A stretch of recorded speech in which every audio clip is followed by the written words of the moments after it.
Your mix is suffering at the hands of terrible advice that has a stranglehold on your mix bus. The first of 3 terrible tips that we need to debunk is using volume automation on your mix bus, not including fade outs. Let me explain. You may have seen this tip before about getting your choruses to hit harder. The advice? Boosting the downbeat of the chorus on your mix bus. Do not do this under any circumstance. Why? 2 reasons. First, it's going to cause a whole lot of trouble for your mastering engineer that's mastering your mix, because they'll have carefully perfected a master chain for your song only to have these spontaneous jumps of volume to deal with that compromise the consistency of the mastering chain. And second, there are much better ways to achieve what you're trying to do with this. If you want your chorus to hit harder, here are 2 things you can do instead. Instead of boosting your entire mix bus on the downbeat of the chorus, head over to your overheads track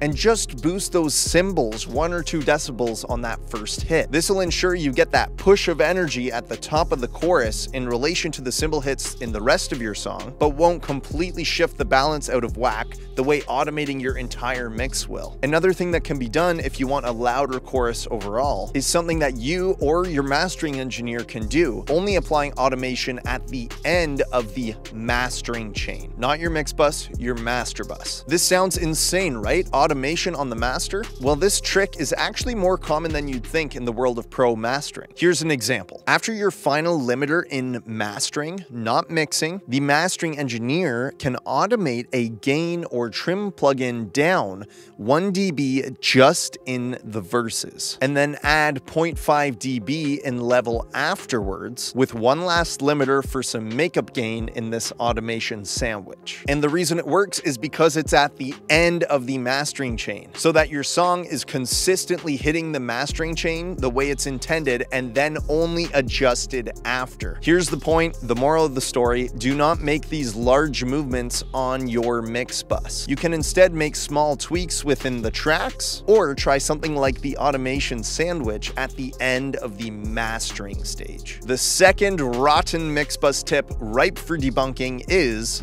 removing all your plugins from your mix bus before sending your mix to the mastering engineer. Let's go deeper. Your mix bus plugins play a crucial role in the final sound of your mix. They can be thought of as the glue of the mix and sometimes integral to the sound of the song. If you take off your mix bus chain, your mix could lose its cohesion, the vibe, or the sound that you were going for. It's like baking a cake and then taking off the icing just before serving it. Some argue that you should take all the mix bus processing off and let the mastering engineer process the mix bus as part of mastering. Here's when this doesn't work. If you've mixed your song using top-down mixing, top-down meaning you have your mix bus plugins open at the start of mixing and you mix into them, then you've mixed your entire song to sound good, specifically when going into that mix bus. And then if you take it off, it all falls apart, the glue that you had holding that mix together. A mastering engineer doesn't want a mix that's fallen apart, they want a mix with your vision. I know this because in addition to mixing, I've also mastered hundreds of songs. If your mix bus plugins are integral to that vision, removing them would be counterproductive. So if you're mixing into a mix bus compressor or a specific tape emulation from the start, you can leave that on. But what mastering engineers don't really want is for a mix to come in way too loud. It's a good idea to leave some headroom for them to do their thing. So if you did have a limiter at the end of your mix bus, just pushing for some volume,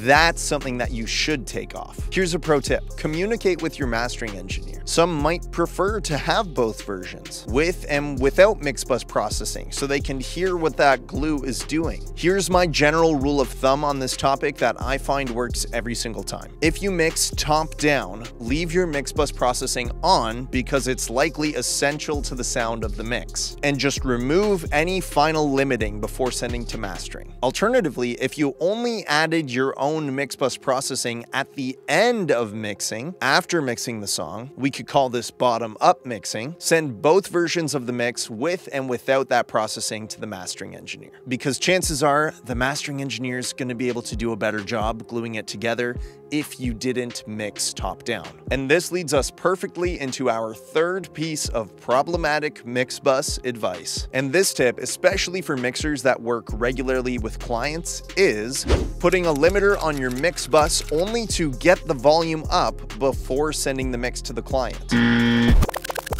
Now, to be fair, this is half good advice and half problematic advice. Here's why. The reason this can be a good thing is because bumping up the volume can allow the client to hear the mix in better context. They won't need to crank up the volume on their end in order to hear the mix at a decent level. And this may even help in satisfying the client with the mix and receiving less revision notes, because louder is usually perceived as better. But here's where it becomes problematic. A lot of the time in this modern day, the mixing engineer is also going to be in charge of mastering after mixing. And yes, traditionally, the engineer that mixed a song won't be the same engineer to master the song. But in modern days, this is also a reality. Mix engineers of a song have also become the mastering engineers of that song. There are technologies and strategies for modern mixing and mastering engineers to serve both of those roles now on the same song. And with that context, here's how the limiter on your mix could be putting you in a tough spot. If you've squished all the volume you can out of your mix while still in that mix revision approval stage in order to give a taste of the final product, you're putting yourself in an even harder position when it comes to mastering, because there's not much louder you can go, and the artist might be feeling left unsatisfied or confused when the final master